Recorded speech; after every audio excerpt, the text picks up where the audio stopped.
dia, boa tarde, boa noite. Olá. Tudo bem com vocês? Meu nome é Flamínia Freitas. Eu sou Renata Tambasco. A gente está aqui para dar sequência ao nosso Digitalcast, para a gente falar um pouquinho com vocês, fazer aquele bate-papo de qualidade a respeito dessas questões todas que envolvem a Lei Geral de Proteção de Dados, né, Renata? Não, isso aí. A gente recebeu bastante pergunta dessa última vez, né? Então vamos lá, vamos seguir? Vamos lá. Ó, a primeira pergunta aqui é da Juliana. E ela está perguntando o que é LGPD e por que essa lei foi criada. Pois é, Juliana. LGPD é Lei Geral de Proteção de Dados, né? Ela foi criada exatamente como a própria denominação dela inclui, né? Para proteger os dados das pessoas naturais, que somos nós, que sou eu, que é você, Renata, né? Para proteger os usuários, os titulares de dados, né?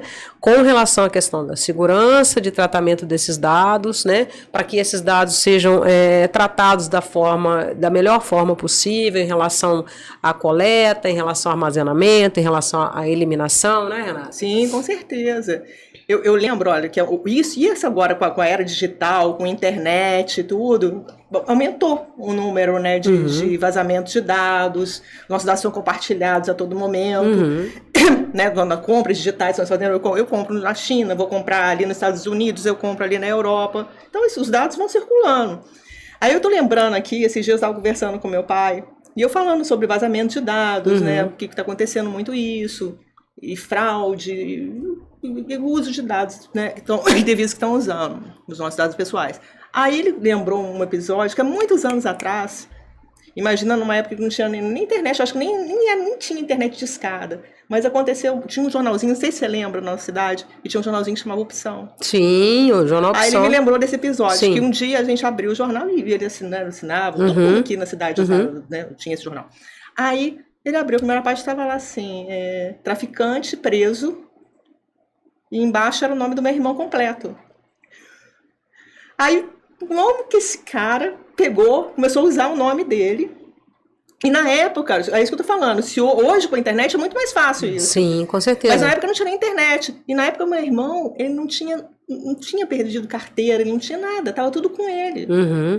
Agora você imagina, naquela época, né, a pessoa já usava o nome dele e se passava por ele. A gente está falando o quê? De 20, 30 anos atrás? Sim, muitos anos atrás. Então essa pessoa teve acesso... Não dava nem para ser homônimo. Era homônimo.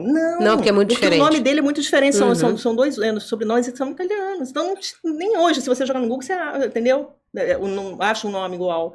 Então, naquela época já acontecia isso, imagina agora. E isso causou muito transtorno para ele, Na né? época, com certeza. Agora você imagina, né? E hoje, então, se naquela época já acontecia isso, imagina hoje. Hoje em dia, além dessa questão de dados físicos, né?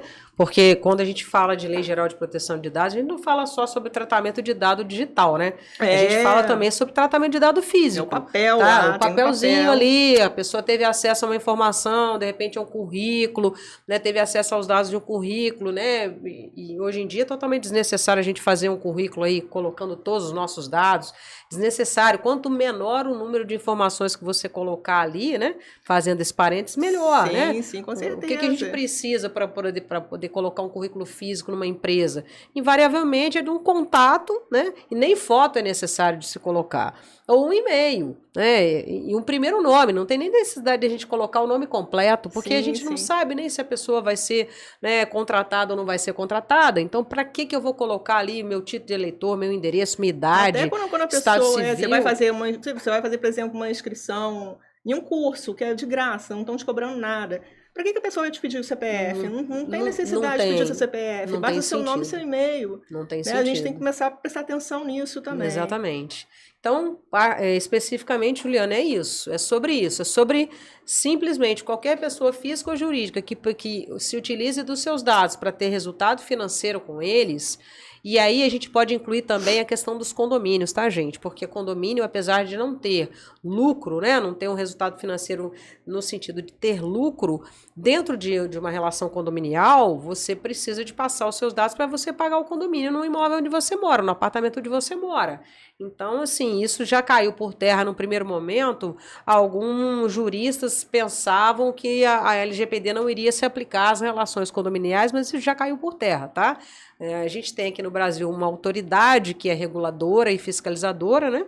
Que é a Autoridade Nacional de Proteção de Dados, a ANPD, e ela já definiu isso lá para trás, já tem mais de 2 anos, tá? Numa resolução de número 2, informando como é que se faz para poder se adequar um condomínio à Lei Geral de Proteção de Dados. Então, não pense você que é síndico aí, que de repente pode estar assistindo, né, esse podcast em algum momento, né? Porque ele vai ficar gravado, vai ficar disponibilizado nas nossas plataformas, que não existe uma necessidade premente de adequação. Existe sim, tá?